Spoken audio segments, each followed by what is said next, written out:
Hi guys, I'm Roy. Sa video ito, pag-usapan po natin kung anong pinagkaiba ng sanding sealer pati po wood primer. Let's start!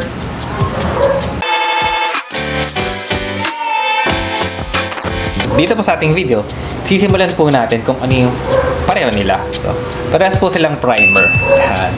So, ang pinagkaiba lang po kung saan siya primer. Yan. Meaning po ng primer, yun po yung unang-una nating ginagawa para kumapit po yung ating top coat. Parang ayun na rin po yung nagiging parang protection niya or parang glue. Protection and glue. Yan. Para po dito sa ating wood. Protection meaning medyo nagiging water resistant siya. Tapos glue naman, ito po kasi yung kinakapitan ng ating top coat. Ayan po yung kanilang pinagkapareho. No? Saan po ba natin sila ginagamit? So, first po, punta muna tayo sa sanding sealer. So, dito po tayo sa ating sanding sealer. Itong sanding sealer, ginagamit po ito kapag yung finish po natin ay natural finish. Meaning, gusto po natin ipakita yung ganda ng haspe or yung grains. Hindi po natin siya pipinturahan. So, parang clear lang siya. Yan. Ito po yung ginagamit natin na primer. So, ito pong sanding sealer na to, ito po yung magpo-protect sa inyong piece para po maging water resistant. Kapag mas maraming sanding sealer, mas mataas pa yung chance na hindi po pasukin ng tubig ang mga pieces. Itong mga to. Yeah. Kailangan po natin siyang lagyan ng sanding sealer. Meron po mga sealers na polyurethane, tapos ito po si lacquer. So, kadalasan pong makikita nyo itong si lacquer. So, ito po yung para sa ating mga natural finishes. So, ito po yung magiging primer nyo. Per se, parang ganun. Ang top coats po dito na pwede nyo ilagay is varnish, tapos lacquer, clear coats. Depende na po yan kung gusto nyo po ng satin, gusto nyo po ng flat, gusto nyo na high gloss, yan, or super high gloss. Ito po yung gagamitin natin. So, dito po, mga 3 coats lang. Kung gusto nyo po na maganda talaga, 2 to 3 coats po ng sanding sealer. Papatuyin nyo po ito mga 1 hour per coat. Kung gusto nyo po ng magandang finish talaga, bawat coat nyo, ilihan nyo po. Ilihahin nyo ng siguro mga 240 kung malinis talaga yung kung maganda or flat. Tapos smooth siya, pwedeng 240 na agad. Pero kung hindi po siya ganun ka-smooth, start po kayo ng mga 120. Pero kung smooth na siya, mga plyboards, 240. Pwede na yun. Start nyo na ng 240. Tapos, bawat coats po nito, pupunasan nyo po, tapos lilihahin para po maganda talaga.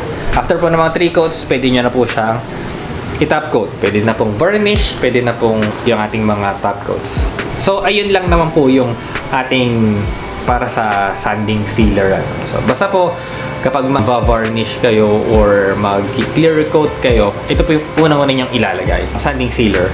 Again po, may iba-iba pong klaseng mga sealers ha. Merong polyurethane na sealer. Tapos ito po, merong lacquer type na sealer. So, sa enamel, wala po ako nakikita. Kasi alam ko po wala silang clear coat ang enamel eh. So, hindi ko lang din po sure. Pero, ito po yung ginagamit sa ating mga clear coats. So, dito naman po tayo sa ating primer. So, ito pong primer na to, basta po painted. Basta po may kulay. Primer po yung nilalagay natin. So, ito po yung primer. Ito po yung ginagamit kapag po pipinturahan natin yung mga kahoy. Kadalasan po plywood yung pinipinturahan po namin eh. Yung mga ganito po mga solid woods, medyo disheartening. Parang ganon. Parang ayaw po namin pinipinturahan yung mga ganito. Gusto lang po namin mga natural. Kasi, alam niyo po yun, sayang yung ganda ng kahoy natin eh, kapag pininturahan natin. Pero syempre, mas matibay po kapag pipinturahan natin yung mga kahoy. Mas nape-preserve po sila. Dito po, mas maraming coats po yung nilalagay natin eh. Dito po kasi sa painted, ito po, pa-primer po natin siya, tapos mamasilyahan, primer po ulit. Tapos, kung gusto niyo po another primer, mas okay po. Tapos, top coat na kung ano na po yung kulay na gusto nyo. Tapos, yung sheen, yun po yung mga pagkakasunod-sunod nila. Medyo matrabaho, pero mas matibay po. Dito po sa ating primer, may 3 klase na po ito. Meron pong ito. Ito po yung acrylic, pero water-based enamel po yung nakasulat sa kanya. Pero acrylic po ito. Tapos meron po tayong lacquer type na primer. Tapos meron naman po tayong enamel, yung oil-based na primer. So lahat po yun pwede sa kahoy. Ang pinakamatibay po dun sa tatlo, yung enamel, yung oil-based. Mas magtatagal po yun. Tapos mas maganda yung sheen niya para sa akin talaga eh. Pero sobrang tagal naman po nun matuyo. So ang pinakapangit po dun sa kanilang tatlo, ito pong water-based. Pero, yun po yung pinakamadaling gamitin at hindi po mabaho. So, may mga videos po tayo dyan about paintings, ano. So, hindi dito po sa taas. Tapos, yung sa sanding sealer, meron din po tayong video doon. If ever po na kung ano man yung gusto nyo, bear in mind lang po, kailangan po pare-pare sila ha. If water-based, solvent, kapag oil, oil-based. So, dapat po pare-pare sila. Para po maganda yung kapit. Kasi kapag po pinaghalo-halo nyo sila, hindi po siya ganun kaganda yung kapit. Ito po, si primer na to, hindi nyo po to pwedeng idikit sa ano ha, sa may painted na. Example. Ito po, lalagyan nyo ng primer. Tapos, meron pong piece. Halimbawa, ito.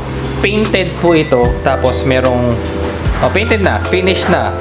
Tapos, ididikit nyo po dito sa primer na naka-primer pa lang. Masisira po ito. Ito po yung nagiging glue ng paint natin. So, para po dumikit yung ating paint dito sa ating kahoy. Yan. Mas maganda po ito. Pwede nyo naman po itong i-top coat agad, pero hindi po ganun kaganda yung magiging finish niya kasi magtutuklapan po ito. Kaya, yan. Lagi po tayo may primer. Tsaka, maganda po kapag lalagyan natin siya ng primer bago natin siya masilihan. Malalaman po natin yung mga spots dun sa ating piece kung ano yung pagtutuunan natin ng pansin. Kapag po kasi hindi po natin siya pa-primeran tapos mamasilihan lang po natin siya agad, may mga malalaking lubog tapos kumakapal. So kapag po yung naka-primer siya, alam po kagad natin kung ano yung pagtutuunan natin ng pansin. Lalong-lalo po dito sa ating water base. Kasi kailangan po dito manipis lang yung masilya natin. Kapag po mas makapal, mataas pa yung chance na hindi po kakapit yung ating pintura. So, matutuklap po dun sa part na makapal yung ating masilya. Kasi, syempre, water-based po yung masilya natin. Nagiging parang pulbos lang po siya. So, hindi po siya makatawan. Yun po yung term, makatawan. Ayan po yung ating primer. So, sana po ngayon alam niyo na ako saan ginagamit yung dalawa. Ano. Ayan po yung ating video about sa ating sanding sealer tsaka po primer. Ano. So, if ever po na meron kayong questions, suggestions, or any other comments ano po, regarding po dito sa dalawa, comment nyo na po sa baba at try po natin silang sagutin. So, yun lang po. Thank you!